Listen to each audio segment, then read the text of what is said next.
dengan tepatnya Hari Guru ya, tanggalnya Hari Guru, kita bisa berkumpul di kegiatan diseminasi atau pengenalan budaya positif di sekolah. Nah, ini ilmu yang saya dapatkan ketika saya CGP di modul 1.4, insya Allah akan diberikan kepada Bapak Ibu dan Bapak Ibu bisa menerapkannya di dunia SMPL seperti itu.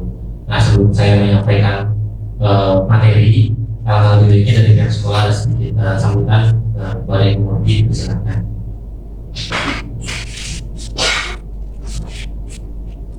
Terima kasih Bapak. Bismillahirrahmanirrahim. Assalamualaikum warahmatullahi wabarakatuh. Waalaikumsalam warahmatullahi wabarakatuh. Pak Lukman selaku PDG Angkatan 8, yang terhormat Ibu dan Bapak Guru yang berkenan hadir di acara Aksinyata Modul 1.4 Budaya Positif.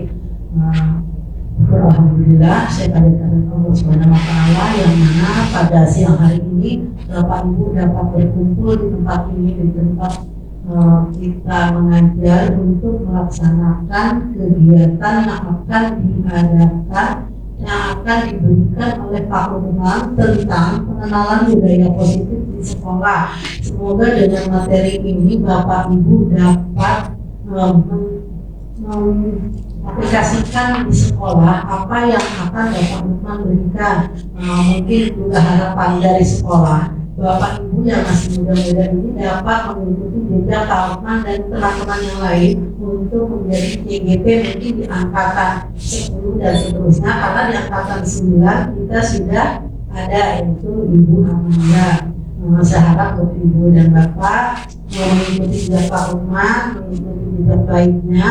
Dan untuk acara ini saya harapkan apa-apa yang diberikan, materi yang diberikan oleh Pak Lukman yang baik diserap oleh Bapak Ibu dilakukan di sekolah maupun di luar sekolah, yang Ibu Bapak anggap ini baik, lakukanlah. Hanya itu yang dari saya. Mungkin Pak Lukman juga tidak hanya saat ini aja, mungkin pada saat tidak ada materi, mungkin dari teman-teman kalau ada yang mau bertanya di saat tidak ada sesi seperti ini dapat menjawab atau dapat memberikan motivasi sehingga Bapak Ibu bisa menjadi juga Pak Lukman. Hanya itu yang dapat saya sampaikan. Semangat untuk Pak Lukman, semangat untuk Bapak dan Ibu Guru. Sekian dari saya. Wassalamualaikum warahmatullahi wabarakatuh. Waalaikumsalam. Terima kasih Ibu Murti selaku kepala sekolah dan selaku disaran sebagai wakil kepala sekolah bidang bagian guru. Oke, sebelumnya di sini kan kita tahu budaya positif ya. Kenapa sih? Ada yang tahu nggak sebelumnya budaya positif itu apa? Gitu? Budaya positif yang Bapak Ibu tahu lah sejauh ini tuh apa sih budaya positif? Gitu? Poin-poinnya.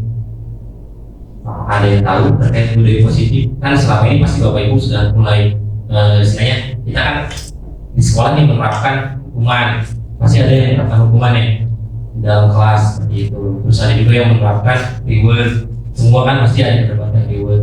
Ada yang juga kita memberikan motivasi, itu setiap pembelajaran juga pasti ada melakukan motivasi. Nah, tiga hal tersebut itu adalah salah satu dari budaya positif sebenarnya yang bisa ditanamkan oleh kita selaku guru seperti itu. Coba ini Pak Nunggu. Nah, sekarang kita mari belajar bersama-sama, berkolaborasi, saling mendukung dan mewujudkan budaya positif di SMK Jakarta. Jadi kalau motonya CGP itu bergerak, menggerakkan. Jadi dari diri kita sendiri, habis itu kita bergerak, selanjutnya kita adalah menggerakkan orang-orang banyak seperti itu. Nah, next. Sampai itu Bapak Ibu jangan macam juga. Nah, kita sekarang ini pertanyaan romantiknya nih Bapak Ibu nih. Kita lihat di sini ada hukuman. Kita jawab aja ya setuju atau tidak setuju secara bersama-sama ya. Oke. Di sini hukuman dapat mendisiplinkan anak, setuju atau tidak? Setuju. Pemberian hukuman dengan hal positif seperti membaca atau membersihkan halaman sekolah dapat meningkatkan disiplin anak, setuju atau tidak? Sedikit. Oke, sedikit. Ini menarik nih, sedikit. Lalu memberi penghargaan dapat meningkatkan motivasi belajar anak. Setuju. Oke. Nah, sebenarnya dari semuanya itu tidak jauh benar masalah gitu. Karena kita di materi hari ini kita akan ketahui apakah tepat kita memberi hukuman dengan hal positif untuk meningkatkan disiplin anak, terus kita memberikan penghargaan itu apakah salah satu ide gitu dalam hal meningkatkan motivasi anak seperti itu. Di next Pak itu. Nah, hari ini kita akan belajar 1, 2, 3, 4, 5, 6, 7 poin ya. 7 poin yang kita kupas tuntas di hari ini gitu. Kita belajar sedikit demi sedikit. Jadi ketika berkata positif, ketika misalnya hari ini saya sudah menyampaikan 7 poin ini, tapi di luar sana Bapak Ibu ingin bertanya lebih lanjut, dipersilakan monggo, karena ini sifatnya kan kita saling bekerja sama ya, kolaborasi gitu. Kita saling bekerja sama, jangan sampai ilmu yang saya dapatkan itu untuk saya saja gitu. Ilmu yang saya dapatkan itu nanti bermanfaat juga untuk nanti Bapak dan Ibu semuanya gitu. Nah, yang pertama terkait tentang perubahan paradigma baru, lalu selanjutnya ada disiplin positif, motivasi perilaku manusia, keyakinan kelas, kebutuhan dasar manusia, 5 posisi kontrol guru, dan segitiga restitusi. Dari kelima ini ada yang belum tahu nggak? Misalnya ini saya baru dapetin kata-kata baru nih. Nah, betul, segitiga restitusi ya Bapak Ibu ya.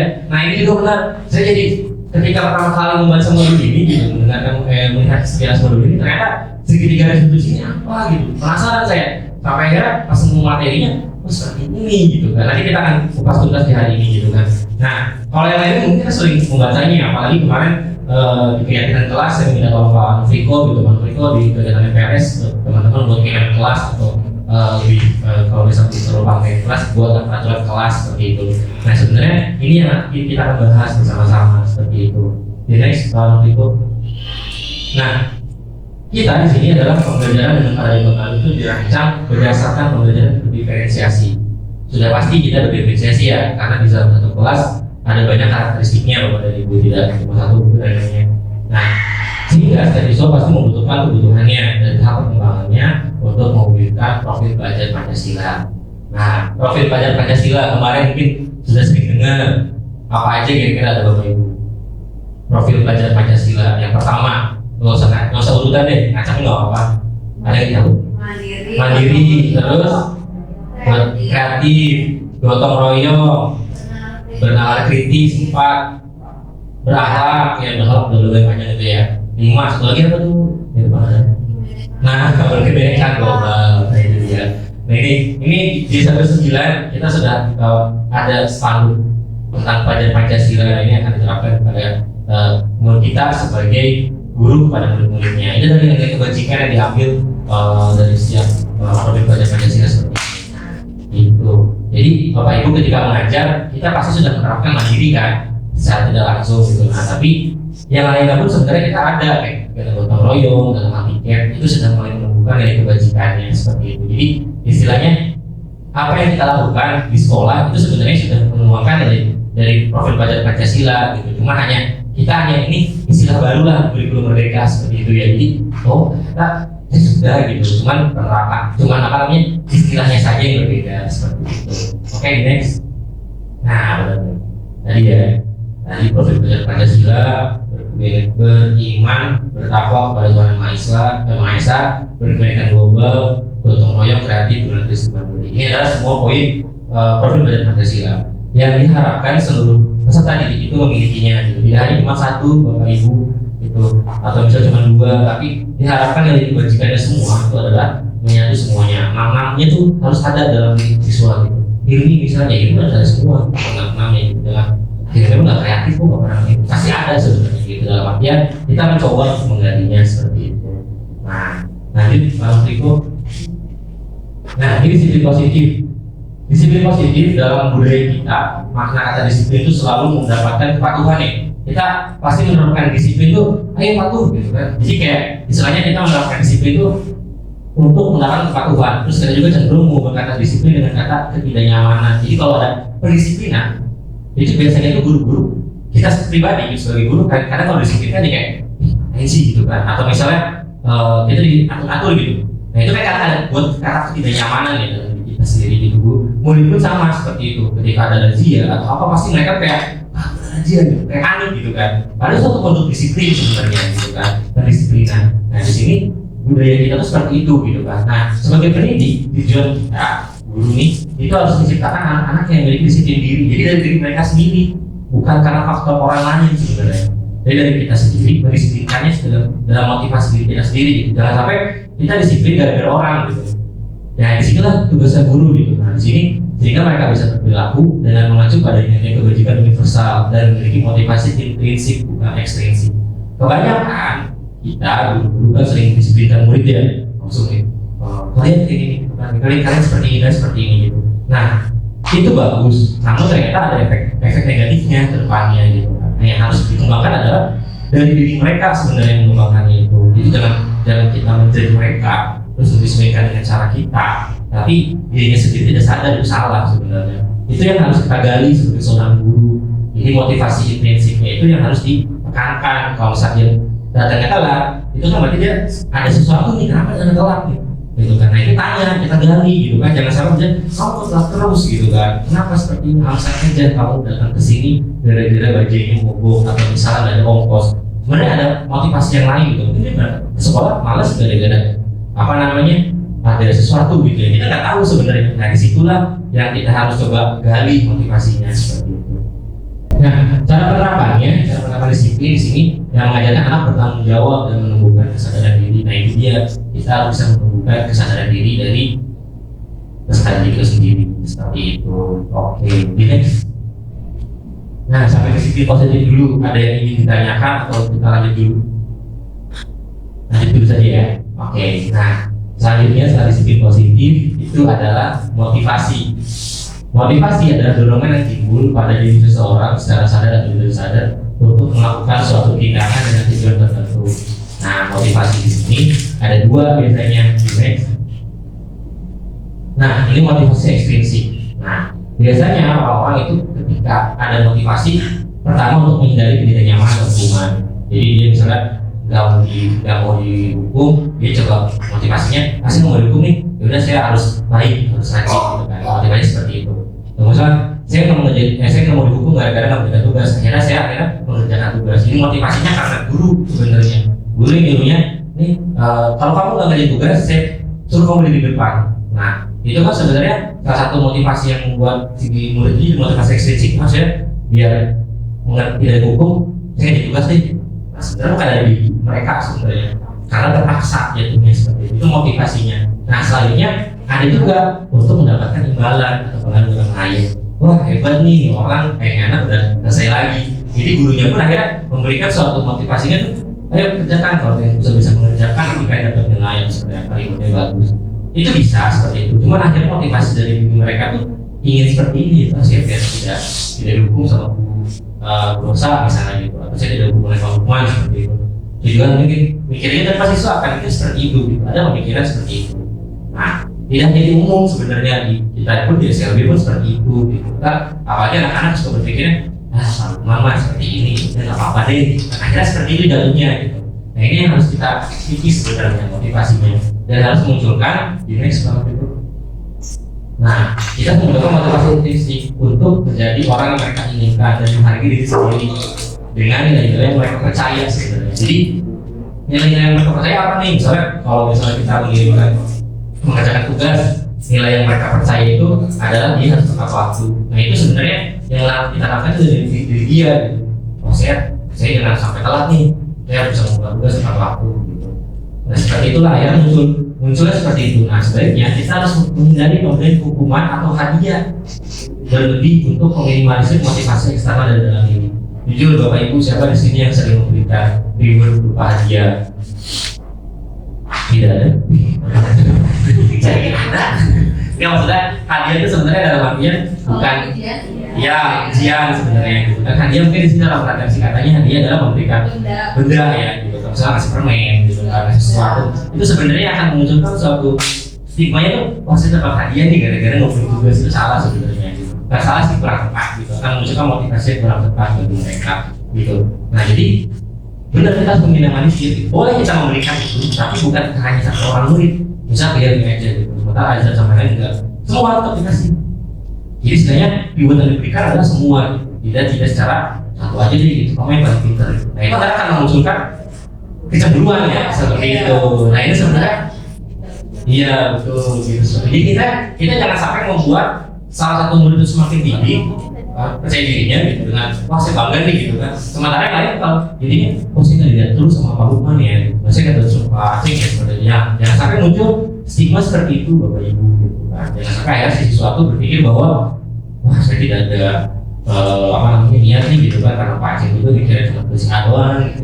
Enggak, jangan sampai seperti itu. Nah akhirnya kan ujungnya belajarnya pun jadi kacau gitu saat tersebut gitu motivasinya.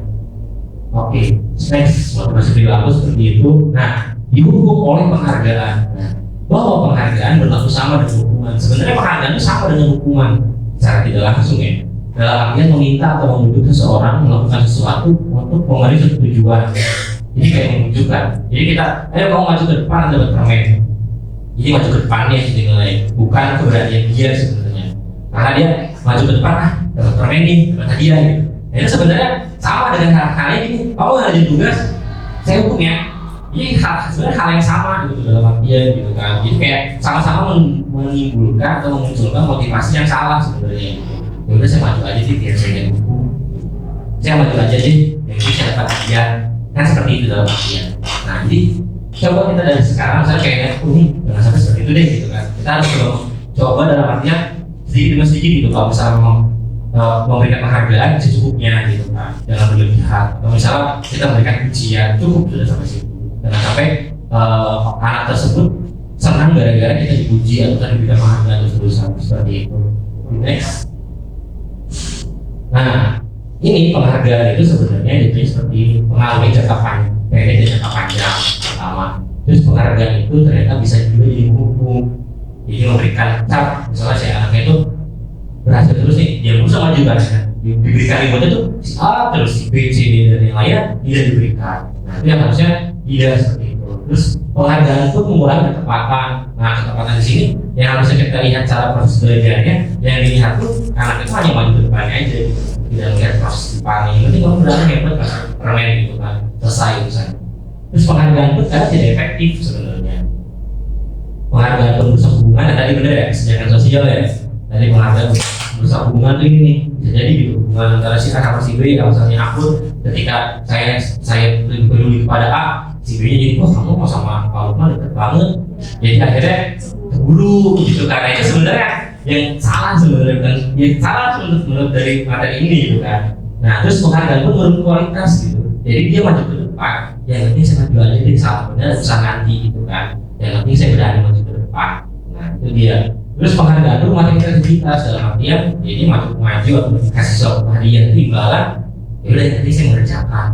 Padahal kreativitas banyak tapi nggak ada hadiah. Jadi kayak udah bisanya saya gitu. Toh ntar saya dapat hadiah juga. Iya, yang penting berani, yang penting saya menyelesaikan dan yang lain-lain lah gitu. Itulah sebenarnya konsep yang keliru gitu kan. Juga baru tahu, oh gitu ternyata ya gitu. Dan penghargaan mengurangi motivasi intrinsik. Nah di situ motivasinya. Jadi motivasi kita, motivasi anak itu ternyata kurang. Jadi kita ada berikan penghargaan, motivasinya dikurang dengan motivasi kita untuk melakukan sesuatu seperti itu. Next. Nah sebelumnya terkait tentang program kebajikan. Nah ini bahasanya mungkin berat ya, kebajikan. Program kebajikan. Sebenarnya program kebajikan itu kalau kita lihat kayak apresiasi lah gitu, dalam artian apresiasi. Dan di sini kalau kita memberikan apresiasi, setidaknya kita berikan apa secara khusus. Jadi jangan di forum. Kalau di kelas kayak gini sebenarnya, kita jangan bilang, ih Pak Triko hebat banget deh. Nanti kan yang lainnya pada cemburu kan, atau enggak, Pak Triko nanti saya ada hadiah buat kamu. Tapi di depan forum sini, Bu Anita di belakang sedikit, kaya gitu. Seperti itu. Jadi kan, iya, jadi kan penasaran ya. Jadi kan penasaran. Nah di sini lah kita beri pengakuan secara khusus gitu. Mungkin dipanggil atau misalnya ketika murid-murid tidak ada, kita sampaikan tadi kamu kerjanya bagus loh di bukunya gitu. Kamu tadi mengerjakan tugas tepat waktu, mau membantu temannya. Berikan pengakuannya langsung, jangan bukan forum, seperti itu. Nah terus berikan pengakuan secara pribadi. Nah seperti tadi, jadi kita face to face gitu.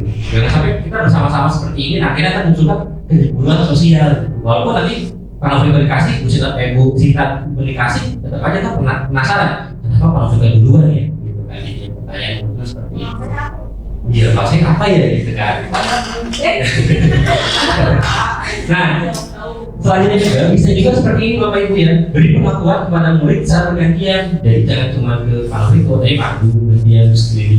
Jadi hari ini berdiri sih, oh hari ini saya pengen ngasih pujian ke si A, si B, besok si D gitu. Turutan. Jadi kita merasa saya tersebut diperhatikan oleh gurunya. Gitu. Terkadang jujur saya itu kadang suka fokusnya sama murid yang lebih dari kita di kelas gitu kan, kayak ini fokus gitu, hebat kamu keren gitu kan. Tapi sebenarnya yang lain yang tidak lagi itu nggak prosesnya, itu kayak oh iya lanjutin, jadi sekarang seperti itu selesai gitu kan. Akhirnya tidak ada penguatnya gitu, pengakuannya seperti itu. Nanti kebutuhan dasarnya kita lihat di sini apa yang kurang itu sebenarnya. Nah selanjutnya beri pengakuan secara konsisten. Nah mungkin Bapak Ibu di awal semester sekarang saya yakin Bapak Ibu lebih semangat untuk ngajar, benar ya? Saya dengar nih di kelas atas kalau ngajar teriak-teriak gitu kan, sampai kedengeran kelas saya gitu. Ya pas saya itu bahwa kedengeran teriak keras suaranya gitu kan, tulisan juga sebelahnya kedengeran saya gitu. Terus sekarang pecinta gitu kan, kalian masuk ke ya maksudnya tuh motivasinya bukan motivasi, kita kan karena ngajarin anak-anak SLB ya, jadi mereka kalau kita mampu, mereka pun akhirnya kemana-mana kan mahal sebenarnya. Cuman kan kadang konsisten kita karena kita awal jadi baru semangat gugup gitu, sama dengan halnya dengan saya gitu. Pas udah semester 1 September Oktober udah UTS udah mulai kendur sebenarnya. Semangat kita tuh jadi kayak udahlah yang penting ngajar gitu. Ya ini kita alami sebenarnya, saya pun sama gitu kan, saya ngakui itu semua gitu kan. Dalam artian kita sama-sama mengalami pasti itu gitu. Pas awal itu kita semangat terus mundur, kita masuk lagi semester 2 semangat lagi, mundur lagi. Nah ini jadi berikan pengakuan secara konsisten. Nah ini konsisten ini yang saya selalu di kegiatan manapun, di modul manapun saya selalu bilang saya konsisten dalam satu tugas, saya konsisten. Jadi saya pun merefleksi diri saya tidak konsisten gitu. Awalnya saya takut gitu, mungkin itu opsi lanjut kan kesini-sini jadi seperti itu. Itu sebenarnya kata kuncinya apa penting loh, konsisten sebenarnya ya. Beri pengakuan secara konsisten. Jadi ketika si A, B, C, D, E udah dapat, balik lagi ke A. Atau misalnya hari ini semua dikasih pengakuan, besoknya pun sama gitu. Jangan hari ini semua, besoknya cuma si A. Konsisten itu dilakukan seperti itu Bapak Ibu, dan kita pun sama gitu. Kita harus mencoba untuk konsisten dalam kita datangnya pagi terus ya pagi gitu, sama gitu. Kita ngajar tepat waktu, pulang sesuai jadwal seperti itu. Jangan sampai pulang hari cepat, besok lebih lama gitu. Orang tuh nungguin dan seterusnya sudah berbicara seperti itu. Nah selanjutnya, ketika memberikan apresiasi itu fokusnya pada proses bukan pada hasil. Jadi jangan melihat anak itu tadi hasilnya 2 tambah 2 4 gitu kan. Ini hebat tuh, kamu ngerjain benar dapat 4 di sore. Nah tapi prosesnya gitu, proses dia masuk ke depannya, proses dia menulisnya itu semua sudah diapresiasi. Jadi jangan cuma hanya dia maju kerjain, betul, oke lu selesai gitu kan. Gak ada proses dari dia berdiri gitu. Nah apalagi kita anak SLB, yang menurut SLB kita berdiri, anaknya berdiri, dia melangkah, dia mau ke depan, di semuanya itu sampai hasil akhir itu harus kita hargai gitu kan, apresiasi, kita berikan apresiasi. Nah seperti itu. Oke, di next. Nah ini contoh pengakuannya atau apresiasi kebajikan. Nah ini ada kata-kata pembukanya nih. Kemarin saya perhatikan, nah situasinya tuh pada saat menolong murid baru di kelas kita. Nah jadi kita lihat kata pembuka sama situasinya ya Bapak Ibu ya. Jadi kita sebagai guru itu biasanya suka kalau melihat anak sedang menolong murid baru di kelas kita, muncul dari kebajikan apa? Nah ini rasa empati besar sekali. Kita mau mengucapkan itu bilang, kemarin saya perhatikan pada saat menolong murid baru di kelas kita, kamu sudah mulai mau gitu kan menolongnya gitu. Nah itu sebenarnya mulai memunculkan dari kebajikan rasa empati gitu kan. Jadi kata-katanya itu benar-benar kalimat positif lah. Saya yakin Bapak dan Ibu sudah bisa merasakan kata-katanya itu tidak harus diarahkan. Nah seperti itu pun saya sama dengan halnya dengan saya menghargai kepedulian pada saat kamu membantu teman-teman juga kelompok. Nah itu salah satu dari kebajikannya itu kepedulian. Terus di bawahnya terima kasih untuk rasa tanggung jawabmu pada saat kamu kertas-kertas yang dibicarakan dengan baik. Jika kita tadi kan terima kasih untuk rasa tanggung jawabmu untuk pada saat kamu kertasnya itu sebenarnya nilai kebajikan yang kita lihat itu adalah rasa tanggung jawab. Itu pada ya, jadi seperti itu. Oke, coba di next Pak. Nah, kita daripada Ini ya, kita satu persatu. Tindakan guru ini termasuk hukuman atau konsekuensi? Hukuman, apakah ini hukuman atau konsekuensi? Yang pertama, mencatat 100 kali di dalam buku kalimat saya tidak akan terlambat karena terlambat ke sekolah. Itu termasuk apa? Hukuman atau konsekuensi? Hukuman. Oke, kunci dulu kita ya. Hukuman. Lari mengelilingi lapangan basket 2 kali karena terlambat hadir di sekolah. Itu hukuman atau konsekuensi? Lari mengelilingi lapangan basket 2 kali itu masuknya apa? Hukuman. Oke, hukuman. Oh, konsekuensi pada Reza. Konsekuensi pada Reza. Kalau misalkan dia jadi peraturan, Oke, nah, ini muncul kalau udah jadi peraturan itu konsekuensi. Oke, tapi ada juga yang langsung bilang ini hukuman. Oke, nggak apa-apa. Terus murid diminta untuk push up 15 kali karena tidak menggunakan masker di sekolah. Hukuman atau konsekuensi? Tahu nggak kita? Hukuman. Oke, konsekuensi kita pegang semuanya ya. Mengajukan kertas tugas teman yang telah dicoret-coret. Konsekuensi mengajukan teman lain. Membersihkan tumpahan air di meja tulis karena tersenggol pada saat belajar. Terus murid disuruh untuk mengenakan sepatu seharian di sekolah karena tidak mengenakan sepatu hitam. Murid disuruh untuk mengenakan sepatu seharian di sekolah. Maksudnya sebelumnya. Kan karena tidak mengenakan sepatu hitam. Datang ke sekolah pakai sepatu kan berarti? Iya. Sepatunya warna merah misalnya. Putih berarti. Putih, tapi kita mesti pakai. Itu konsekuensi atau hukuman? Konsekuensi. Oke. Lari mengelilingi lapangan basket 2 kali karena terlambat 10 menit untuk belajar yoga. Hukuman. Oke, kita lihat. Next. Nah, ternyata mencatat 100 kali itu saya tidak akan terlambat itu adalah hukuman. Terus lari mengelilingi lapangan basket 2 kali karena terlambat itu adalah hukuman juga. Karena dia terlambat, itu hukuman, bentuknya hukuman. Murid diminta push up 15 kali karena tidak menggunakan masker, itu pun jelas hukuman. Terus mengganti kertas tugas teman yang telah dicoret-coret, benar ya, itu semua konsekuensi. Terus membersihkan tumpahan air, itu konsekuensi. Murid disuruh untuk tidak mengenakan sepatu, itu hukuman. Lalu lari mengelilingi lapangan basket 2 kali karena terlambat, itu konsekuensi. Nah, sini sebenarnya ada yang lari mengelilingi lapangan basket 2 kali karena terlambat, sama di bawah yang terlambat 10 menit di PJOK.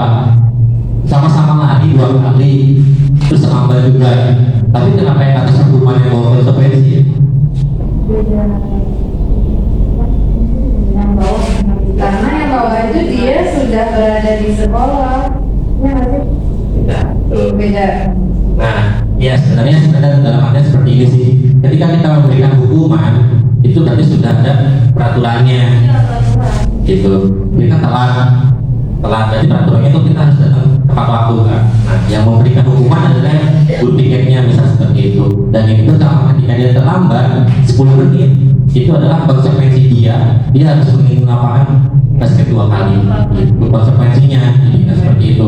Sebenarnya kalau ketika dia terlambat 10 menit untuk masuk kelas, baik itu PJO atau mata pelajaran lainnya, baiknya tuh mereka dan jamnya. Jadi kalau misalnya telat 10 menit masuk, otomatis pulangnya lebih lama 10 menit. Seperti itu, karena mengganti jam yang hilang itu. Seperti itu. Oke, next. Nah, ini kita lihat hukuman itu seperti apa, konsekuensi itu seperti apa. Hukuman itu adalah sesuatu yang menyakitkan, harus terjadi. Jadi kayak fisik lah, seperti itu ya. Hukuman itu mau fisik, non fisik, itu adalah hukuman. Nah, konsekuensi itu sesuatu yang harus terjadinya. Jadi kayak pengganti dari hukuman itu apa sih gitu kan, yang lebih enak. Nah, terus membuat anak sakit untuk jangka waktu yang lama.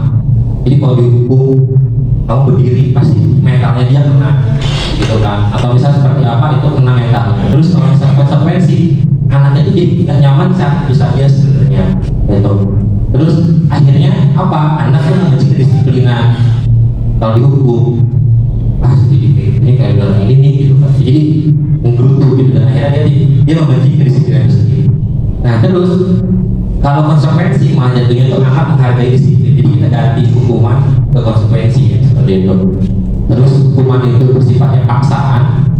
Kalau konsekuensi kita nanya, kalau kamu melakukan kesalahan, apa yang harus kamu lakukan? Sebenarnya seperti itu. Konsekuensinya apa sih? Kalau kamu misalnya lari-lari di atas, gitu.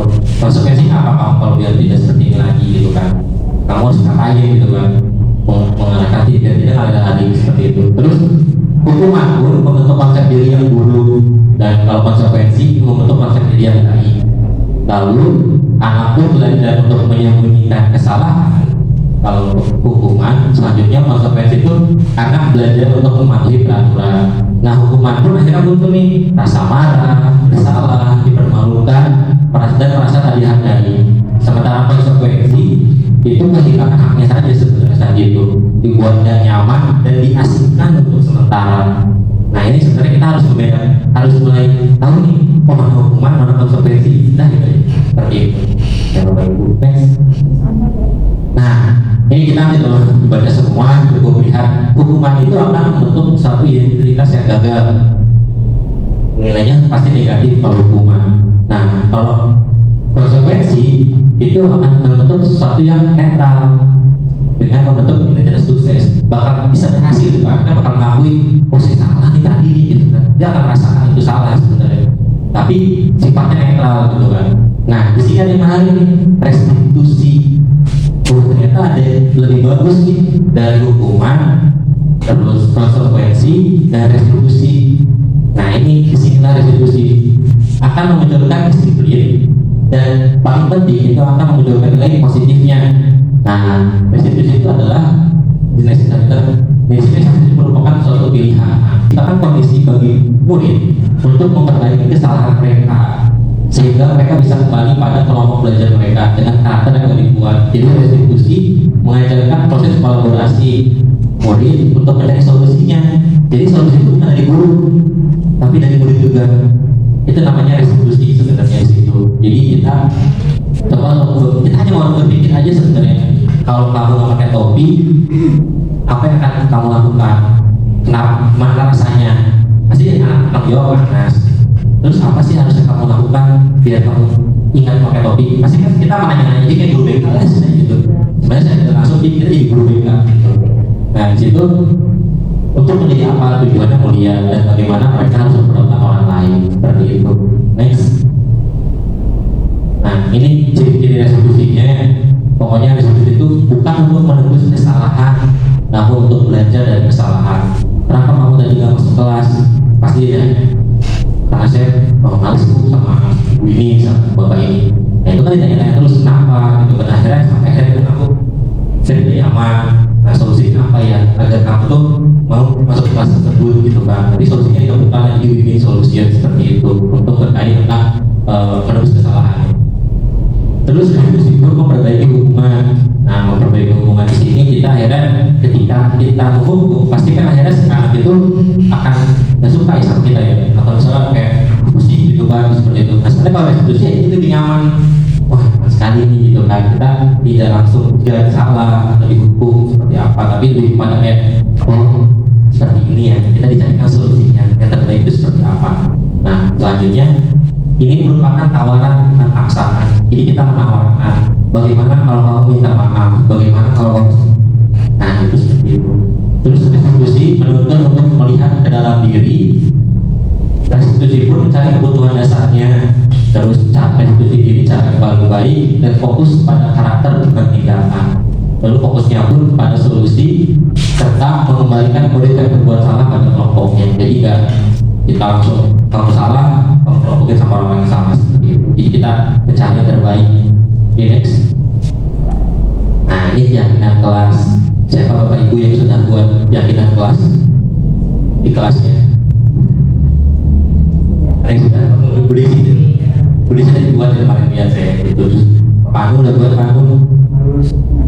Bertanya, nggak apa-apa. Ada yang sudah buat lagi keyakinan kelas. Bu Murti udah bikin peraturan. Buat sudah tapi belum ditempel di panel. Iya betul, kita baru menyampaikan ya peraturan. Nah di sini kita menarik Bu. Ya peraturan kelas dan keyakinan kelas itu adalah sesuatu yang berbeda sebenarnya. Kalau peraturan tuh lebih kepada kayak tidak boleh membuang sampah, datanglah tepat waktu, jangan terlambat, jangan lari-lari. Jadi ada kata-kata negatif sebenarnya banyaknya. Nah, kalau keyakinan itu lebih kepada kita meyakininya gitu. Misalnya jagalah kebersihan, saling menghormati, itu hal seperti itu. Jadi nilai kebajikan simpel. Iya, datang tepat waktu. Kalau datang tepat waktu, kita masuk apa? Jadi menghargai waktu atau menghormati gitu. Nah, itu masuk ke dalam kelompoknya seperti itu. Jadi kalau keyakinan kelas yang perlu banyak, tapi itu mencakup keseluruhan sebenarnya. Kayak sopan santun, udah jelas sopan santun nih. Kita yang yakin sopan santun dalam kelas. Sopan santun berarti ke gurunya iya, ke temannya iya, ke guru yang datang itu sama. Jadi kan cuma sopan santun kepada guru saja, itu sopan santun kepada sesama. Seperti itu. Next. Nah, peraturan kelas itu masih di bawah sebenarnya. Kalau sudah membuat peraturan kelas bagus, tapi itu sebenarnya masih ada di paling bawah. Kata-katanya mungkin kita kaji lagi. Kayak peraturan kelas itu banyaknya kata-kata yang negatif gitu kan, kayak larangan-larangan. Itu peraturan kelas kita kan rokok gitu kan salah satunya kan gitu. Terus dikasih ada dalam rokok, terus kita apa itu kan dalam visi bicara. Nah, dari situ lah masuk ke keyakinan kelas tuh. Nah, ini kemarin saya bilang ke Pak Nofri kok coba deh kalau ngomong terapi katanya nggak boleh kata pakai jangan deh, ganti gitu ya, kasih katanya yang positif gitu kan, siapa tahu dia yang ikut nurut gitu kan seperti apa. Nah, itu coba diterapi sebenarnya Pak Nofri gitu dengan kata jangan gitu kan, karena katanya tapi kalau bilang jangan semakin jadi kan gitu. Nah, coba itu kayak belajar oh gitu siapa tahu dengan dikasih jangan jadi lebih kan gitu anaknya, cuma nggak tahu dari mana kok berhasil atau tidak sebenarnya penerapannya menyegelnya. Ya, nah selanjutnya dari keyakinan kelas akhirnya terbentuk lingkungan positif gitu kan di satu lingkungan dulu, misalnya di kelas SMP atau di kelas selorongnya gitu kan, itu kan ada bentuk lingkungan positif seperti itu. Nah, dan akhirnya itu akan jadi suatu budaya kita harus disuruh anak-anak pun bakal lebih ngerti gitu. Oh ya, saya jaga kebersihan gitu, nggak usah aku buat kadang-kadang buang sampah yang sini ya. Kalau begini kan dengan secara tidak langsung anak-anak sadar istirahat, dia keluar nggak lari-lari di luar pun karena udah tahu gitu kalau lari konsekuensi apa, jatuh gitu kan, berdarah apa kayak kemarin dia tangannya patah kan. Ya seperti itu. Jadi saya mereka sadar itu harusnya gitu dengan cara seperti itu. Nah, ini di suatu budaya yang harus berubah juga. Next. Nah, pembentukan keyakinan kelas. Nah, keyakinan kelas sifatnya lebih abstrak. Kalau peraturan kan konkretnya rinci, dan peraturan yang lebih konkret dari rinci. Jadi peraturan mah saklek, dilarang membuang sampah di kelas. Nah, terus dilarang apa lagi? Itu peraturan seperti itu. Tapi kalau keyakinan kelas kita menggabungkan semuanya menjadi satu yang penting gitu kan, supaya tidak ada kebajikannya. Nah, terus keyakinan kelas berupa pernyataan yang universal. Jadi ibu-ibu, bapak-bapak cukup ya udah langsung aja gitu lanjut, tidak misalnya kata-katanya itu negatif gitu kan. Kita baca saja kalimat-kalimat yang positif. Nah, pernyataan keyakinan dibuat dalam bentuk positif. Keyakinan kelas pun hendaknya nggak usah terlalu banyak sehingga mudah diingat dan dipahami oleh semua anggota kelas. Next. Keyakinan kelas sebaiknya sesuatu yang dapat diterapkan di lingkungan tersebut. Nah, semua muda harus ikut berkontribusi dalam pembentukan keyakinan kelas. Mungkin bingungnya kalau SD gimana ya, kayak SD kelas 1 ditanyain keyakinan kelasnya apa, peraturannya apa ya kalian. Mungkin kan bingung ya untuk anak-anak SD, terutama yang kelas 1 pasti kan banyak yang ngawur ya. Akhirnya muncul, nggak boleh main game lah gitu kan di kelas gitu, atau nggak boleh apa gitu. Akhirnya itu guru harus bisa membuat kita ini nggak masuk loh, ini masuk loh. Jadi kita harus bisa menyaring atau filternya seperti itu. Nah, terus bersedia juga akhirnya meninjau kembali keyakinan kelas dari waktu ke waktu. Jadi nggak hanya hari pertama masuk sekolah kita bikin keyakinan, habis itu kita akan tinjau lagi. Nah, itu ntar kedepannya semester 1 tengah-tengah bulan berapa kita cek lagi, oh kita sudah sesuai ini, bagus gitu kan. Kalau enggak kita hapus gitu, seperti itu. Oke, next. Nah, kita cari keyakinan kelasnya ya. Ini Bapak Ibu, kalau selalu kembalikan ibu ke tempatnya, itu keyakinan kelasnya apa ya? Kira-kira kalau selalu kembalikan buku ke tempatnya, itu kegiatan kelasnya apa? Ya, di kelas itu apa sih? Menjaga buku atau misalnya perhatikan buku. Oke. Terus dilarang mengganggu orang lain, peraturannya. Ya, kegiatan kelasnya apa? Apa? Baca? Saling menolong. Dilarang mengganggu. Nah, saling menghargai, saling menghargai gitu. Saling menghargai. Oke, itu. Kita lagi hadir di sekolah 15 menit sebelum pembelajaran dimulai. Datang tepat waktu. Terus dilarang melakukan kekerasan. Saling menyayangi. Boleh nggak apa-apa. Ini ada jawaban benar salah. Iya. Dari saling menyayangkan anak itu susah. Oke, lanjut ini. Dilarang menggunakan narkoba. Apa itu kira-kira? Jaga lapis. Jaga diri. Ya yang kelasnya itu ya berarti ya mau makan makanan yang sehat. Oke, terus bergantian atau menunggu giliran? Antri. Sabar apa? Kalau itu budaya antri. Oke. Gunakan masker itu apa berarti kegiatan kelasnya? Menjaga kesehatan. Jangan berlari di kelas. Kegiatan kelasnya apa? Tertib ya, tertib. Oke, coba kita next. Nah, ini sebenarnya benar cuma tadi ya menghormati orang lain, ada menghormati orang lain dan datang tepat waktu untuk berkomitmen. Kesehatan maksudnya, kesehatan ada. Tidak menggunakan benar Iya. apa ini saya kemarin tugas kira saya salah semua ini. Saya mau kerja di itu sama kalau kemarin itu tempatnya tulisannya menyimpan buku pada tempatnya. Ternyata bukan itu yang dimaksudnya. Dari tanggung jawabnya. Jadi keyakinan kelasnya itu apa gitu, nilai kebajikan ini apa. Jadi baru oh iya tapi ini pas ditanya modulnya oh seperti ini gitu. Jadi nggak usah panjang udah. Nggak apa-apa kali saya jadi bagian. Jadi banyak ya poin-poinnya gitu. Tadi menghormati orang lain paling penting. Nah ini sebenarnya makanya kita kelas. Saya bertanggung jawab terhadap kelas. Bertanggung jawab di sini banyak halnya, menjaga kelasnya, menjaga mejanya, menjaga semuanya baik bawa kemana-mana ya gitu. Oke, next.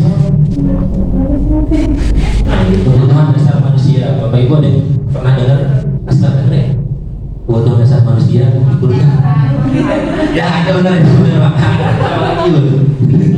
Minum, rumah, tidur. Cuma satu sebenarnya. Itu tahapan. Coba next Pak Tito. Nah, yang seperti Bapak Ibu sebut itu adalah terkait dengan bertahan hidup sebenarnya. Baru tahapan itu saja, baru bertahan hidup. Kan kalau di teori Abraham Maslow kan ada kebutuhan dasar ya, kebutuhan dasar manusia.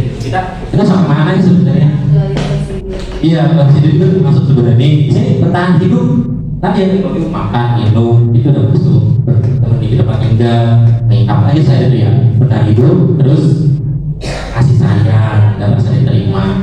Ini kan pasti ya kita pengen sayang gitu kan. Pengen kan? Sama murid maksudnya. Oh bisa. Saya nggak langsung itu loh, itu kayaknya. Oke, di next penguasaan tadi ya kita ingin akui seperti itu. Di next lagi. Nah kita pun ingin memiliki kebebasannya. Pastinya kebutuhan dasar kita nggak mau dikekangnya gitu kan, apalagi kurikulum merdeka kita benar bebas. Bu Murti dan saya pun ya silakan gitu, yang penting mengerjakan tupoksi sosialnya seperti itu. Yang penting ngumpulin kesenangan yang terakhir. Kita sebagai manusia pasti itu harus senang kan, mungkin sedih terus gitu. Nah ini 5 poin inilah yang sebenarnya menjadi patokan kita gitu sebagai seorang manusia. Jangan sampai ke-5 poin ini tidak dipenuhi. Nah, tidak dipenuhi inilah yang akan menimbulkan masalah sebenarnya.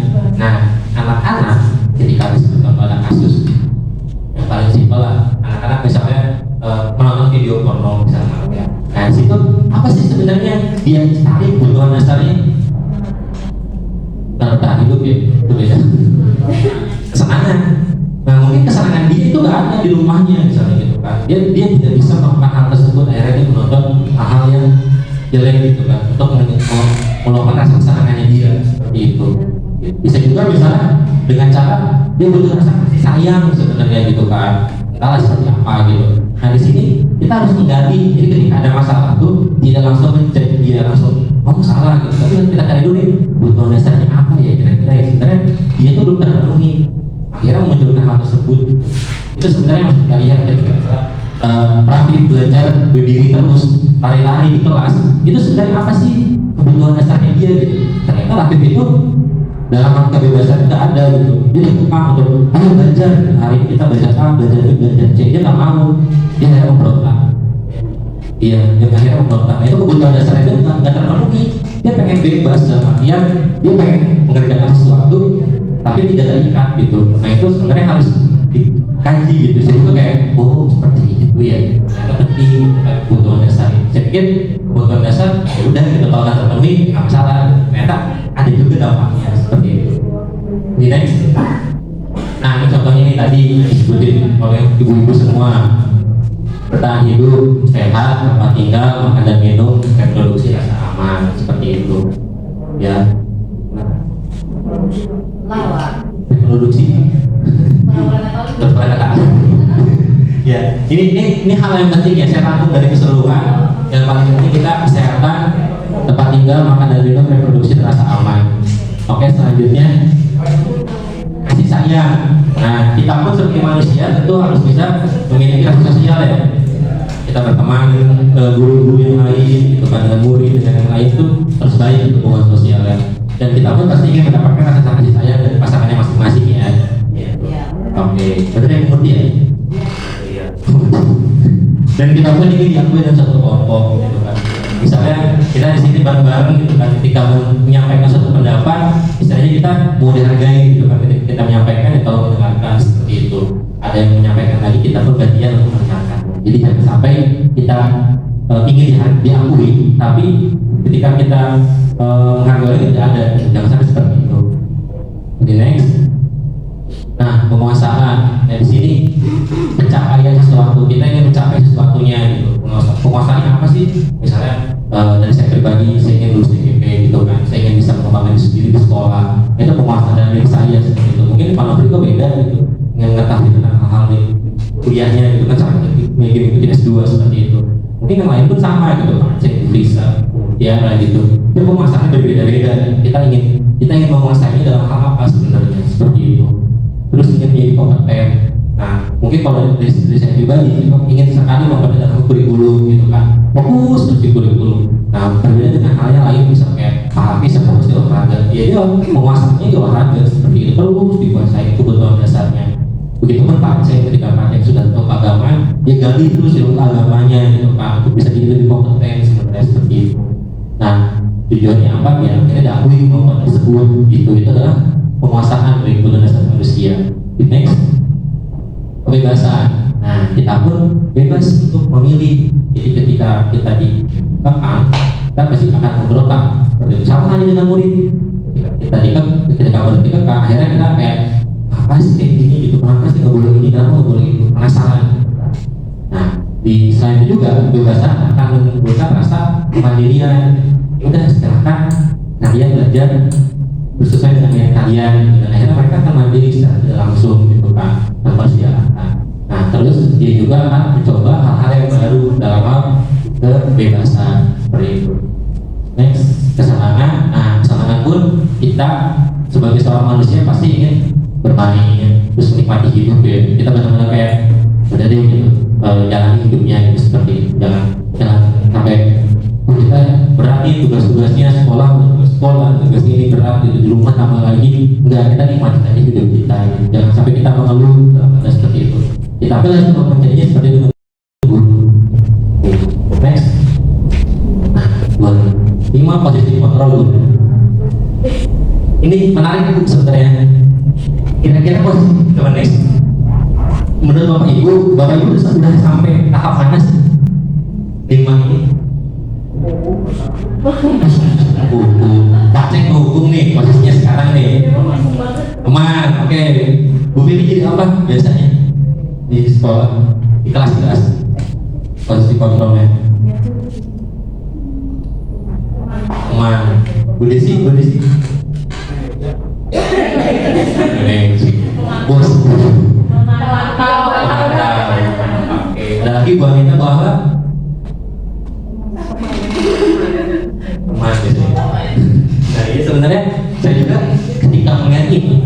tadi saya bilang ada teman. Karena saya merasa diri saya saya merasa diri saya dengan murid itu kan teman banget gitu. Ya memang ada batasannya kalau dulu murid, cuman ketika melihat ini, saya teman. Ya, oke, kita next. Kita lihat Pak Cek penghubung. Tahu nih penghubung. Kita bisa contohnya penghubung. Nah, dan suaranya tinggi, langsung bahasa tubuhnya matanya melotot. Sampai jarinya tunjuk. Nah, pelan lagi, pasti pelan lagi. Nah, itu jadi kayak kamu lagi. Saya seperti itu. Ya ini pokok kayak gini tentunya. Perasaan kalau kita ngomongin itu gimana sih? Sakit hati kan? Tuh. Kemungkinan bermarah dan mendendam. Akhirnya harus agresif. Ya, ini sifatnya agresif ya. Nah, biasanya ketika udah dimarahin duduk, habis itu dia mencari bukunya karena dia kesal. Lebih buruknya lagi setelah sekolah murid naik motor atau mobil bapak ibu guru dan akan menggores kendaraan tersebut dengan paku. Ini kalau paling ekstrim ya, gitu, kemarin hukumnya seperti ini. Jadi anaknya kemungkinan akan melakukan tindakan ekstrim, dekat bapak ibu gurunya, gitu, seperti itu. Oh iya. Oh kemarin tadi dari hukum ya. Pas naik motor, oh ini motor pancing langsung di sini.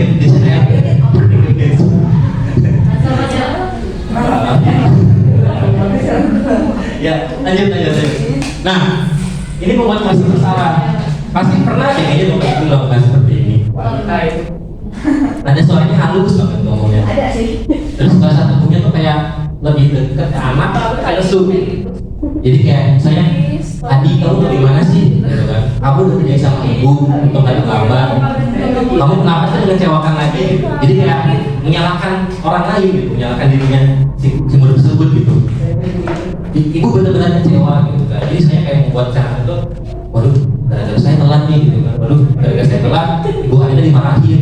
Waduh, gara-gara saya ini kayak gini nih. Jadi si anak tersebut akan berpikir itu gara-gara saya gitu, gara-gara muridnya. Itu membuat masa bersalah.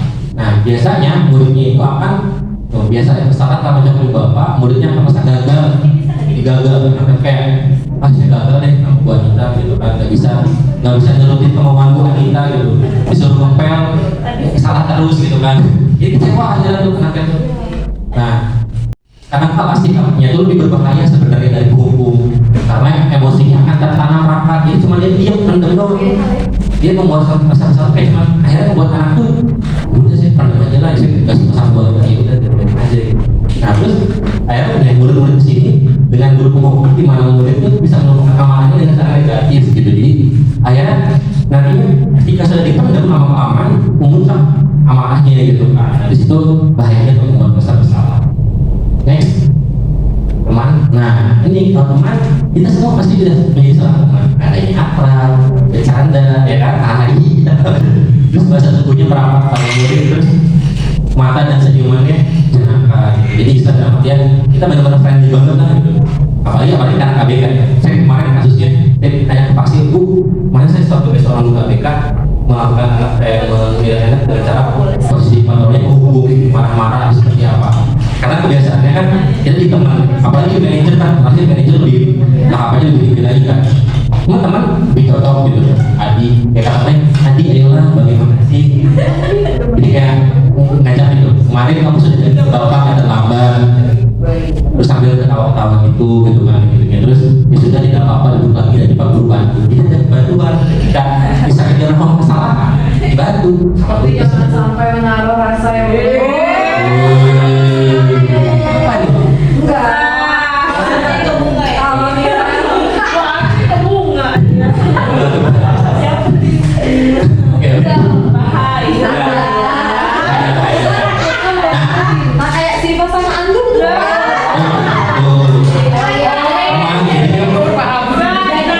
Gampangnya seperti itu ya. Kayaknya salah irama deh ini. Ini kan salah deh, Salah kamu. Bagaimana perasaan murid ini? Bapak Ibu bagaimana perasaan muridnya? Nah, murid masalah dengan guru tersebut.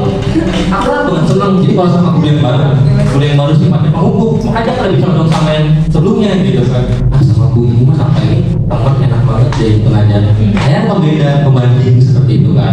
Nah, Kayaknya di ini udah hukum alam deh. ya Kalau si Ari maunya nggak mau bisa itu emang seperti itu. Kan Dimas kalau bisa mas saya. Iya. Mantap, Mika. Nah, terus di sini pun dalam artian dampaknya pun bisa dalam sisi positif, bagus. Tapi dampaknya juga kan negatif gitu. Ya, anak tersebut, murid tersebut, muridnya pun tergantung gitu. Kita tuh pengen sama si guru itu terus nggak mau ganti-ganti akhirnya gitu kan tergantung semangat banget. Si maksudnya si Oke. Nah, akibat lainnya, Adi hanya akan berbuat sesuatu dengan guru yang menyuruhnya adalah guru tersebut. Jadi kalau ada teman banget nih, si A kalau bersama dengan teman-teman sama si gurunya, ya bakal nyuruhnya. Kalau si guru lain nyuruh tuh akan mau, kamu ikut ini ya, aku pasti nggak mau. Dia bakal condong mau sama guru yang ditemankan dia. Itu yang salah sebenarnya siapa? Kalau misalkan ada kejadian seperti itu. Yang salah itu adalah saya balik-balik ke posisi gurunya dari awal bisa membentuk teman itu gitu. Jadi teman boleh, tapi ada batasan nanti habis ini kita masuk pembantu dan manajer seperti itu. Jadi jangan terus kontinuitas teman ya terus. Satu saat kita boleh jadi tegas. Nah itu pertanyaan kemarin sama guru sekolah, masa kita di sekolah teman dulu, gitu. Apalagi murid SMK, masa SMK itu dikatakan sama sih. Anak kelas besar itu lebih iya. Kalau kita menjadikan diri kita teman dia kepada anak-anak itu sudah belum. Nah, jadinya dia kayak ya udah teman gitu. Kita sebagai guru udah nggak ada Speknya kan? Ada dirinya, nah itu dia. Nah sebenarnya teman itu kan pasti tengah ya. Habis itu kita ada next penerima pemantau dan project manager. Nah sebenarnya itu adalah tahapan yang kalau teman boleh, tapi pemantau dan manager lebih bagus. Gitu. Jadi kita harus jangan diam stuck di teman saja gitu. Terus 1 tahun kemana ya? Tapi kita harus tetap bisa jadi pemantau dan manager. Iya. Nah kalau pemantau kita lebih ke kita memantau saja gitu, kita mengawasi murid tersebut. Lihat sih ada soal data, masa punya benar-benar jadi guru dalam artian kita kayaknya Adi tahu kan kamu jam berapa kita mulai, tahu kan kamu terlambat 15 menit, jadi ngomongnya tuh formal. Apa kamu nanti konsekuensinya paham pak? Saya harus tinggal di kelas pada jam istirahat nanti dan mengerjakan tugasnya nanti. Jadi lebih kepada kita memberikan konsekuensi yang jelas itu kepada anak. Kalau teman pasti kalau kayak gitu prosesnya ya udah nggak apa-apa lah, santai aja gitu kan, ya telat ya, udah gitu selesaikan tulisannya. Karena ini memang sudah jadi teman sebenarnya. Nah di sini murid akhirnya paham konsekuensinya apa gitu, karena melanggar peraturan sekolah atau keyakinan seperti itu. Next, manager. Nah ini yang paling penting kalau manajer. Nah ada suaranya tulus, ngomongnya tulus ya, kayak sama kayak teman. Tapi di sini bahasa tubuhnya agak kaku dan lebih mendekat ke murid. Ini manajer. Nah di sini kayak kira ada reaksi kata. Apakah besok ada masalah untuk kamu agar bisa hadir tepat waktu? Tidak pak, saya bisa hadir tepat waktu. Baik, saya hargai usahamu dalam memperbaiki diri. Jadi ada reaksi kata menghargai si murid tersebut. Jadi kita konsekuensinya sudah jelas gitu. Apa konsekuensinya? Habis itu saya ambil apresiasi. Jadi manajer dan pemantau sebenarnya hampir sama. Gitu kan? Nanti kita ada perbedaannya. Di next, manajer seperti itu. Ya ada kata-kata apa yang kita yakini. Nah, posisi terakhir manajer adalah guru berbuat sesuatu bersama dengan murid, mempersilahkan murid bertanggung jawab pada perilakunya. Jadi nanya sadar kamu dari terlambat kenapa? Ya gitu kan seperti itu. Oke, di next kita masuk. Nah ini nih teman itu sebenarnya masuk ke dalam tengah-tengahnya. Itu ntar akhirnya motivasinya itu adalah mengharapkan ibadah ketergantungan pada orang lain. Kita sebagai guru alhamdulillahnya menjadi seorang manajer. Posisi akhir itu manajer. Cuma kan kita pernah SLB mungkin manajer kita dengan kita ya. Nada bicaranya lembut, tapi manajer sifatnya gitu. Nah di sini kita kayak kata-katanya tuh sudah dibuat sebenarnya. Redaksi katanya gitu kan membuat alasan tuh kalau teman, kalau pemantau itu menghitung atau mengukur, terus manajer itu itu mengajukan pertanyaan. Terus ada hasilnya itu apa? Kalau manajer itu menguatkan pribadi, terus menyesuaikan diri. Nah ini kan itu bisa dilihat sendiri ya, macetnya lagi. Oh ternyata saya levelnya masih hukum nih, gitu. Saya membuat merasa bersalah. Tidak apa-apa Bapak Ibu, kita introspeksi bareng-bareng gitu bersama-sama. Oh kita naik, kita ganti gitu, kita jadi jangan gitu teman lebih baik. Nah dampak pada murid itu, yang tadi yang teman kita bilang lemah, dia akan jadi lemah kan ya. Terus dia tidak akan mandiri dan tergantung sama guru tersebut. Kalau itu temannya. Terus kalau untuk memantau itu hanya untuk menitikberatkan pada sanksi atau hadiah untuk dirinya. Jadi hasilnya tuh kayak wah sih kalau ini dapat sesuatu nih dan memantau. Nah kalau manajer dia bisa mengevaluasi bagaimana cara memperbaiki diri seperti itu. Next. Nah ini kira-kira pernyataan ini siapa yang mengatakan? Manajer kah atau misalnya posisinya kontrolnya apa gitu?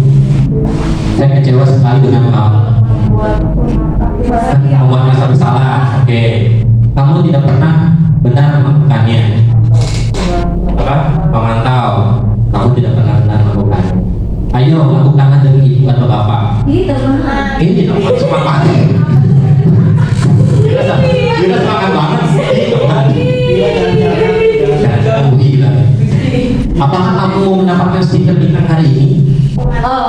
Bisa mengapa bisa. Oke, bisa memantau, bisa gimana? Bagaimana kamu bisa menyelesaikan masalah ini? Kamu selalu yang paling terakhir. Membuat merasa bersalah. Oke, gitu. Ternyata kamu selalu terakhir dan menghukum. Kita lihat dari kata kecewa sekali itu membuat orang merasa bersalah. Tidak pernah. Ayo lakukan demi ibu bapak teman. Pemantau benar ya tadi ya. Bagaimana kamu bisa menyelesaikan masalah manajer? Kamu selalu yang paling terakhir hukum. Nah, ini poin-poinnya. Oke, sudah mulai paham Bapak Ibu? Insya Allah. Ya ini kita belajar. Kalau saya menarik ini 5 posisi kontrol guru tuh kayak harus tahu. Oh, saya posisinya ternyata sama teman gitu. Ternyata kurang baik gitu kan. Nggak salah, kurang baik. Kata-kata posisinya teman. Kurang mencoba sedikit untuk berubah gitu teman itu menjadi yang lain. Kalau seandainya nih pas teman ya, seandainya kalau aku udah mau nanya gitu, maksudnya kalau murid itu menganggap gurunya tuh ya teman-teman dekat sekali sampai ketergantungan gak mau belajar sama guru lain, atau terpengaruh sama guru yang dianggap teman tadi itu, cara penyelesaian masalahnya gimana gitu? Paham maksudnya? Jadi meskipun dia udah berstatus dengan wali kelas yang lain bisa, tapi dia tetap dekat sama dia sekali lah dengan maksudnya Siapapun kan itu bisa. kita sebagai guru pun ada batasan juga kan melihat Jadi ngomong kan apa enggak. Yang saya tahu, saya pun belum tahu cara menyelesaikan masalah itu. Mas solusi dari saya ketika setelah belajar modul ini, ketika misalkan dengan seperti itu dipertemukan antara guru tersebut dengan muridnya, lalu si gurunya memberikan pengertian kepada murid tersebut. Memang muridnya pasti tidak akan biar kamu tuh lebih menghargai, ingat menghargai guru yang baru seperti itu. Jadi misalnya dua belah pihak tidak bisa dari guru yang sebelumnya itu menyampaikan, tapi guru yang baru itu harus membentuk karakternya lagi. Karakter dia cenderung heran, udah sih teman aja gitu, udah nyaman sama guru-guru ini. Jadi itu kan, nah harus membentuk lagi tuh karakter baru biar si murid tersebut itu motivasi yang oh ternyata guru ini beda nih gitu kan. Nah itu seperti itu, ada bahan seperti itu. Jadi saya nggak bisa menyelesaikan masalah seperti tadi ya, itu solusi yang saya dapat dari modul gitu ya. Ya semoga bisa gitu. Dan itunya kita mungkin sama Pak Ibu Irma mungkin ada pandangan lebih lain gitu kan. Ya semoga tidak ada di sekolah. Iya betul seperti itu, karena banyak juga di sekolah-sekolah seperti ini. Makanya bahaya juga. Iya. Kita merasa gitu kan ketika muridnya merasa teman dengan saya gitu kan, nggak mau gitu kan, batasi langsung gitu kan, langsung atasan kita suruh guru gitu kan. Gitu. Makanya ya saya memang kalau kelas santai gitu kan. Kalau misalnya dia salah, hukum, kita langsung tegas. Ya, ada waktunya kita tegas, ada waktunya kita rangkul. Nah itu yang kemarin banyak itu, Pak masa kita rekaman dulu, anaknya nggak dihukum atau nggak ada posisi kontrol yang lain gitu. Ada saat kalanya seperti itu. Jadi nggak hanya teman, terus kasih kita konsisten teman-teman, manajer, terus kita anaknya salah ya itu balik hukum atau misalnya mau berbuat. Berarti seorang guru itu bisa aja memiliki lebih dari Dari satu posisi. Emang hukum, komentar, manajer. Iya, jadi alangkah lebih baik itu sebenarnya manajer. Karena manajer itu bisa menyelesaikan masalah tanpa menghukum. Ya. Kita melihat tekniknya seperti apa gitu. Coba next. Nah, segitiga restitusi ini sebenarnya saya juga kemarin nungguin. Segitiga restitusi itu adalah tahapan untuk memudahkan para guru dalam melakukan prosesnya. Oke, next. Kita lihat. Nah, ini segitiga restitusi. Namanya juga segitiga ya. Pertama itu kita harus menetapkan identitas. Jadi ketika dia salah, kita tuh tidak menjadi diri mereka itu salah. Kita membentuk mereka tuh menjadi lebih baik lagi gitu. Ketika dia salah, kita tidak langsung bilang kamu salah ya. Tapi kita harus menunjukkan saya pun dulu pernah seperti itu, bapak pun atau ibu pun pernah melakukan kesalahan seperti kalian. Jadi kita mencoba untuk mengcompare dengan diri kita gitu. Jadi jangan bilang kamu salah lagi, kamu baik lagi gitu kan. Itu akhirnya kan identitas dia nggak stabil gitu kan. Ya dirinya merasa saya gagal terus nih gitu kan. Kenapa ya gitu. Nah padahal kan itu titik poinnya menstabilkan identitas. Nah terus menanyakan keyakinan itu seperti apa? Tadi kita keyakinan kelas sudah terbentuk sopan santun. Kita tanyain apa yang kamu langgar dengan kamu berkata kasar, dengan kamu tidak hormat kepada guru. Itu apa sih keyakinan kelas yang kamu langgar? Anak SMP mah tahu ya gitu kan.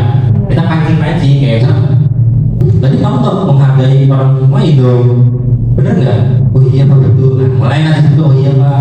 Nah, oh iya, berarti dia sudah mulai tahu nih, paham, ingat, ganti terus gitu sampai kenapa sih kamu ngelakuin itu gitu. Nah itu adalah menanyakan keyakinan. Kita mencoba untuk bertanya terus kepada mereka. Jadi kontrol istilahnya seperti itu. Nah yang terakhir baru validasi tindakannya salah seperti itu. Oke, di next ada keterangan. Nah ini menstabilkan identitas. Ada kalimat-kalimatnya Bapak Ibu ya.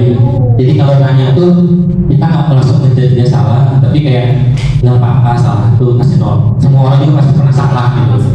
Kayak misalnya kalian merokok, semua pasti pernah ada yang merokok gitu kan. Iya, bapak-bapak juga pasti merokok kan gitu kan. Gitu dalam artian seperti itu. Kita ngomongnya pasti manusia tadi sempurna. Jadi kata-kata seperti inilah yang membuat anak kan identitas itu. Oh iya tapi saya salah, tapi diri saya hukumannya seperti itu. Terus kita tuh ingat ya, kita diskusi bareng-bareng nih, kenapa kamu seperti ini ya, kita diskusi bareng-bareng. Kenapa kamu ngomong kasar, kenapa kamu merokok gitu, kenapa kamu melakukan tindakan kekerasan. Ayo gitu kan, apa alasannya gitu. Kita nanya gitu di situ. Di sini kayak kita berasa untuk menjadi seorang kontrol sebenarnya kalau saya lihat. Next. Nah, pada sini tindakan salah. Nah, di sini langsung pasti nanya, biasanya kalau presiden yang salah tuh, kamu pasti punya alasan ya melakukan hal tersebut. Jadi kayak nanya, kamu kenapa melakukan itu? Kamu kenapa seperti ini? Gitu kan? Kenapa sih kamu bodoh gitu kan? Kenapa sih kamu bawa listrik? Gitu kan? Ada contoh. Ya kan tanya gitu kan? Ya ada lah gitu. Jadi hal-hal seperti itu tuh penting sebenarnya menanyakan dulu gitu kan. Jadi itu poin satu validasi tindakan salah yang paling penting gitu kan. Next. Nah selanjutnya baru kita menanyakan keyakinan. Apa yang kamu percayai? Apa nilai-nilai yang kamu sepakati bersama? Kamu juga seperti apa sih gitu. Nah ketika poin tersebut ini tidak perlu berurutan sebenarnya Bapak Ibu. Tadi bersampaikan identitas, terus validasi tindakan salah dan keyakinan. Ini nggak perlu berurutan sih. Jadi pengen pergi bang nanya keyakinan boleh, pengen validasi boleh, terus gimana Bapak Ibu enaknya. Sampai nggak masuk Bapak Ibu pasti pernah seperti ini kan. Pasti kalau tindakan salah ditanya, kenapa sih kamu nanya itu? Gitu. Pasti kan gitu. Jadi itu sama gitu. Alasannya apa? Nah sebenarnya adalah hal yang tepatnya gitu. Kalau tadi pertama menanyakan menstabilkan identitas, validasi, terus ini menanyakan keyakinan. Poin-poin itu ada saling berkesinambungan seperti itu. Oke, nah sebelum ini saya menampilkan salah satu penerapan saya dalam segitiga diskusi bisa di close waktu itu di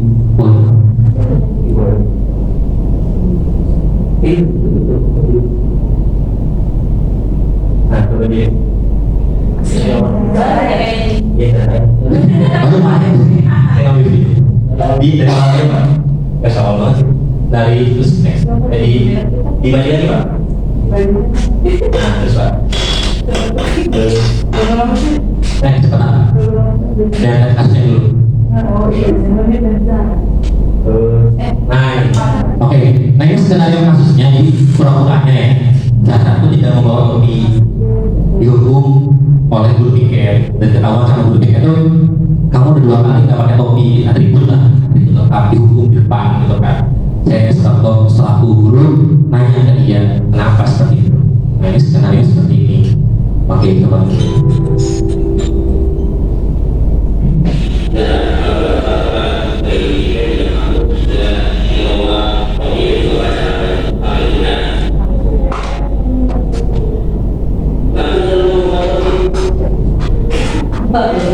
Dihafal. Dihafal ya mana? Ini salah satu tahapan yang harus dilakukan identitas.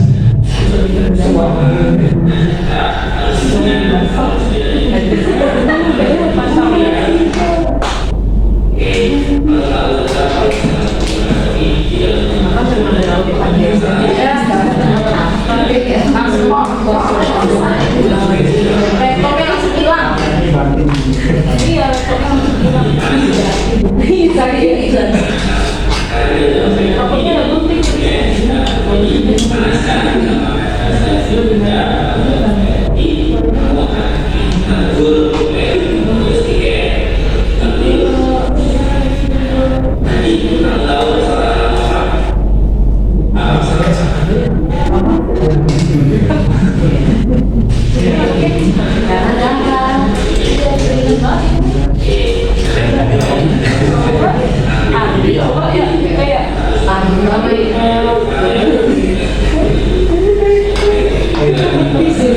Harusnya kayak gini tau biar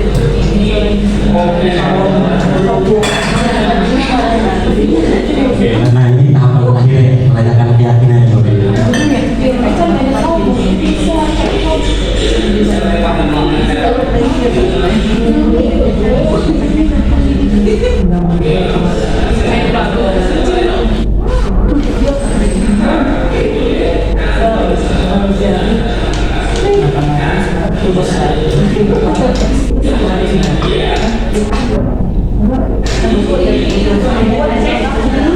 Di ekspos.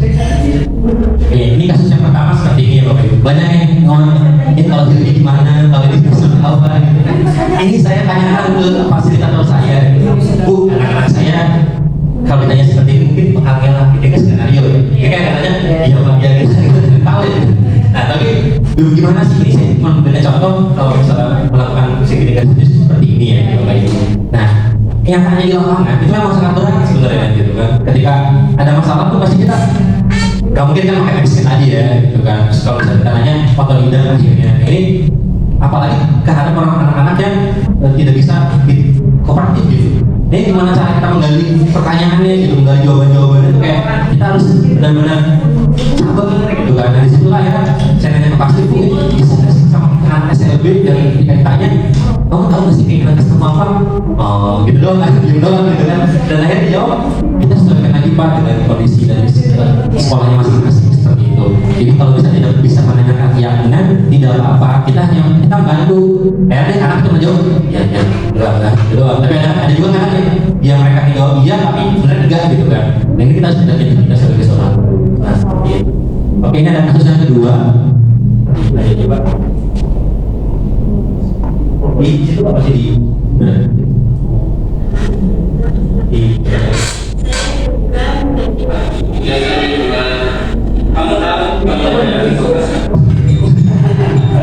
nah ini kasus kedua itu Pak Kemalwi. Saat itu harus berkata kasar. Ini nanti jangan digoyang-goyang.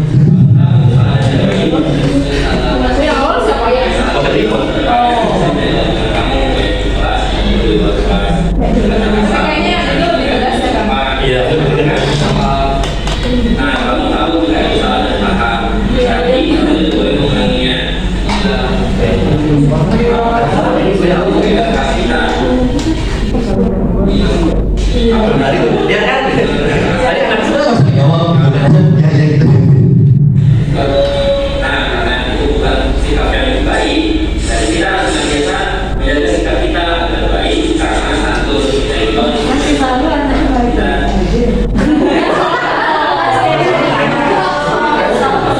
Salah nanyanya. Salah. Harusnya Ferdi Pak Lukman. Sama aku dong. Ini kalau aku jadi bisa Jadi soalnya ya, jadi dua kasus tadi yang pertama itu kata-katanya pertama kita ada asik ya, jadi kita bicara sebagai seorang teman, terus posisi kontrol kita tuh kayak pengalaman. Nah, yang kedua itu ranahnya udah sampai ke manajer, jadi kita udah mengangkat caranya seperti apa seperti itu. Nah, Ini ada testimoni. ada testimoni, bagus testimoni. Ya, seperti itu sih. Coba dilihat Pak, ini setelahnya.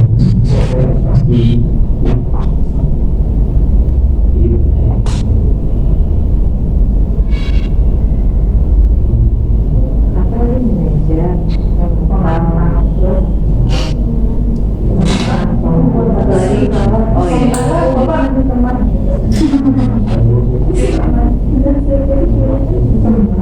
Itu buat paling teman.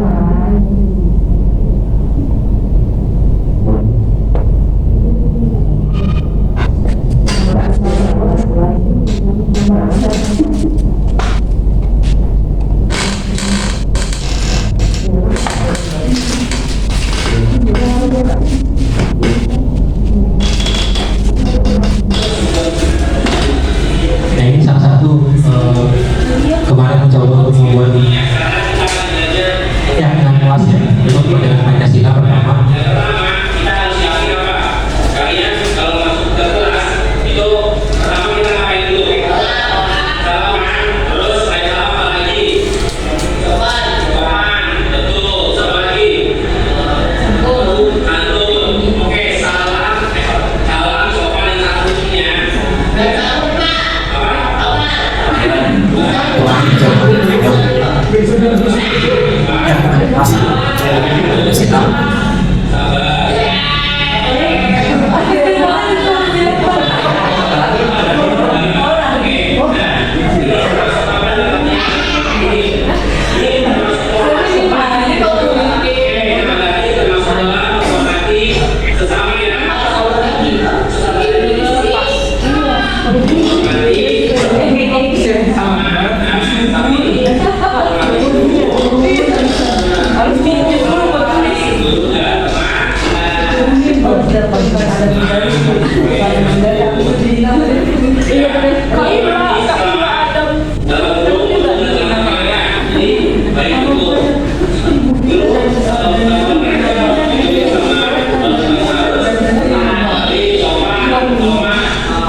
PD 1.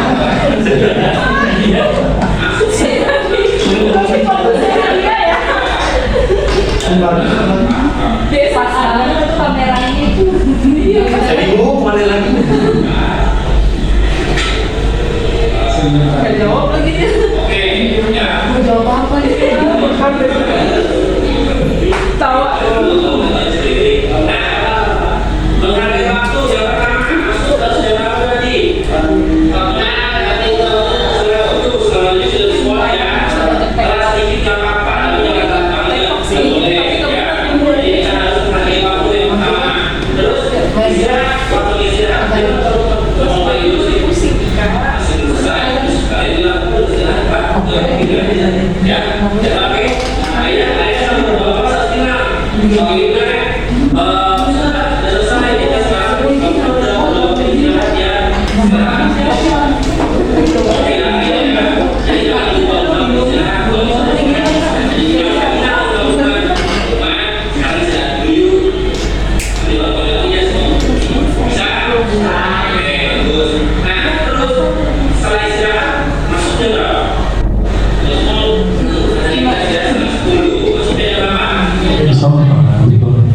Jadi yang pengen diperhatikan adalah ketika kita buat kegiatan kelas, waktu itu kita melakukan dialog sama murid ya. Jadi kita tidak membuat langsung pertama ngapain, tuh gimana, apakah, jadi nggak seperti itu. Kita ngajak ngobrol, bercerita dulu, ngapain dulu, terserah bebas. Bagaimana kemauan mereka. Kayak tadi kan tiba-tiba hari ngomong sabar apa gitu kan, sopan apa gitu. Udah itu kan kemauan mereka. Gitu. Kita harus ikuti gitu. Dalam artian kita harus mengakomodir apa yang mereka sampaikan seperti itu. Nah, kayak kelas di sini ditekankan lagi gitu kan. Nanti kalian masuk jam berapa, jam berapa. Itu harus terus diulang-ulang seperti itu pemahamannya. Oke, nah selanjutnya kembali ke PPT. Oke. Next.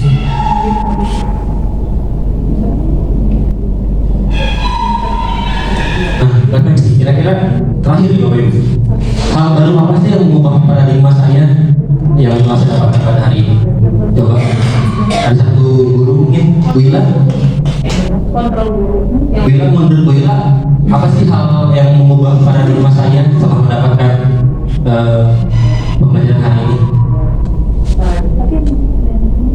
Yang mengubah pandangan Bu Ila gitu, kayak tentang budaya positif gitu yang selama ini Bu Ila pikir, oh saya selama ini hidup hukum, tapi setelah saya baca saya izin sama manajer. Terusnya itu Bu Ila sekarang sudah mendapatkan apa sih hari ini? Apa Bu Ila? Iya, kontrol dulu. Kontrol guru, lalu Ternyata kurang baik. oke, bahwa memberikan video itu ternyata kurang baik ya. Oke, ada lagi yang lain hal baru yang didapatkan di pembelajaran hari ini.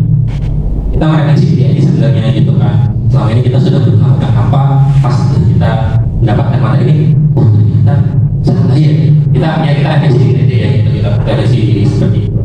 Terus perasaan apa sih yang muncul selama mengikuti sesi ini mengenai makna disiplin dan motivasi instruksi?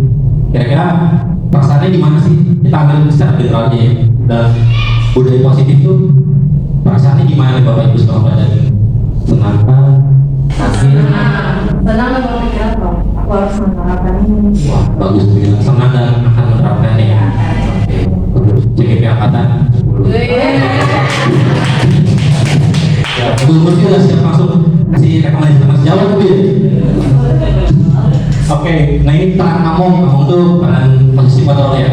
Peran posisi kontrol seperti apakah yang telah lakukan selama mengikuti modul ini? Jadi selama ini Bapak Ibu udah di posisi apa tadi? Hukum ya, jadi hukum, teman, pemantau ya. Oke. Nah, ke depannya saya akan menjadi ngomong yang seperti apa setelah mengikuti modul ini? Manajer.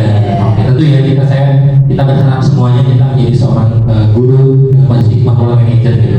Dan ketika menyelesaikan masalah pun kita tidak memberikan hukuman dalam artian fisik atau non fisik. Jadi kita memberikan solusi yang terbaik itu. Kita menyelesaikan solusinya apa ya?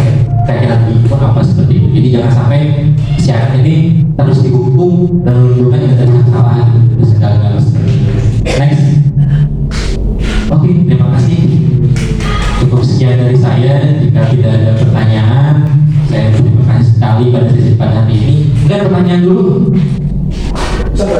Satu. Oke, boleh Pak Aceh.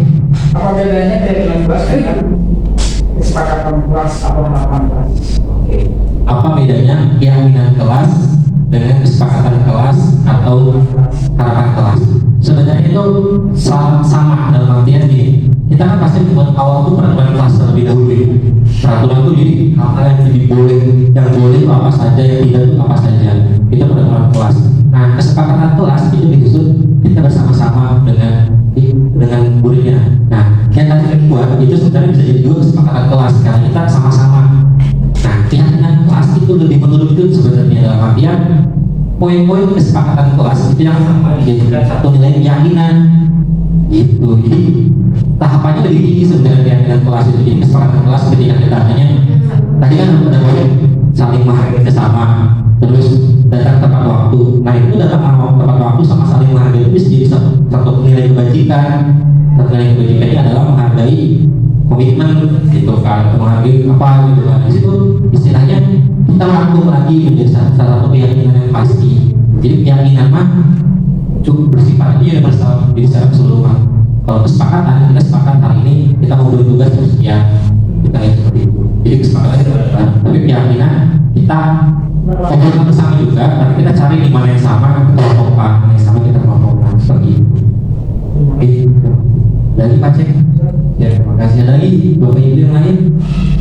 Oke, terima kasih atas antusiasnya pada hari ini Pak Cek. Terima kasih Bapak Ibu yang lain juga terima kasih. Terima kasih untuk sudah mendengarkan beliau positif pada hari ini. Juga terima kasih Bu Murti ya. Saya ucapkan terima kasih dan mungkin bisa diterapkan nanti di kelas Bu Murti kelas 3 satu lagi. Ini sebenarnya dari saya kemarin saya Pak Mandi, Bu Ilma, Pak Fikri sama Bu Linda dari saya bilang suka nanya, wih dia seperti gimana gitu cara pelampirnya gitu. Tadi bener segitiga restitusi akhir itu gimana gitu kan, masa segitiga restitusi akhir marah-marah kan intinya kan kacau ya kita yang juga seperti itu. Nah, itu gimana gitu. Akhirnya coba untuk cari solusinya ya dari sesuai dengan kebutuhan sekolahnya masing-masing kan. Oke, terima kasih. Kalau misalnya ada pertanyaan, saya tutup sesi kali ini. Terima kasih atas kehadirannya Bapak dan Ibu. Wassalamualaikum warahmatullahi wabarakatuh. Waalaikumsalam.